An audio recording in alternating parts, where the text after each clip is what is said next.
என் பேர் சர்மிளா, வளையர்வாடியில் இருக்கோம் வேதாளை.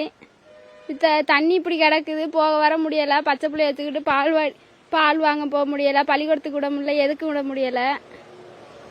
நீங்கள் தான் ஏதாவது உதவி பண்ணணும். பேர் முத்துலட்சுமி, வேதாளை வளையர்வாடியை சேர்ந்த கிராமத்தை சேர்ந்தவங்க. தண்ணி வெள்ளமாக பிடிச்சிக்கிட்டு பால் வாங்க சின்ன பிள்ளைகளை வச்சுக்கிட்டு நாங்கள் அவதிப்படுறோம். பள்ளிக்கூடம் விட முடியல, ஒரு பால் வாங்க போக முடியல, ஒரு கடத்தருக்கு கூட போக முடியல. தண்ணியில இருந்து அவதிப்பட்டுக்கிட்டு இருக்கிறோம். நீங்கள் தான் எங்களுக்கு ஏதாவது ஒரு உதவி பண்ணணும். ஆனால் நாங்கள் தான் வளையர்வாடியை சேர்ந்தப்ப முத்தர்லாண்டி, நான் வளையர்வாடியை சேர்ந்தவன் வேதாளை. இந்த மாதிரி பாதையில் வீடு ஃபுல்லாக முக்காசி தண்ணி நிற்கி நான் போக பாதை இல்லாமல் பிள்ளைகளை பள்ளிக்கூட போடாமல் இருக்க. பூச்சி விட்ட பெருவாதி தண்ணிக்குள்ள இருந்து வீட்டுக்குலாம் வருது. ரொம்ப பயமாக அச்சமாக இருக்குது.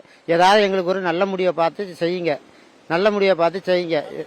ஆமாம், தண்ணியில் பார்த்து கொஞ்சம் குறைக்க ஏதாவது ஒரு ஏற்பாடு பண்ண சொல்லுங்கள். நாங்கள் ரொம்ப அல்லாடுபட்டுக்கிட்டு தர்றோம். இறங்க முடியல, ஏற முடியல. கொஞ்ச நாளைக்கு நடந்த உடனே காலு கைனா புண்ணா வேற ஆகி போகுது.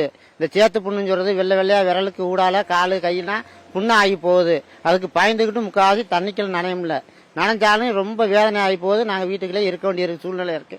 பார்த்து ஏதாவது ஒரு நல்ல நடவடிக்கை பார்த்து எடுங்க, கூடிய சீக்கிரத்தில் பார்த்து எடுங்க. என் பேர் கோயிலா, வளையர்வாடி வேதாளை. பிள்ளைகளுக்கு எப்படிலாம் காய்ச்சல் தண்ணிக்குள்ள வந்து மிதக்குறோம். ஏதாச்சும் வழி பண்ணுங்க, தண்ணி எடுத்து அடிங்க மோட்டர் வச்சு.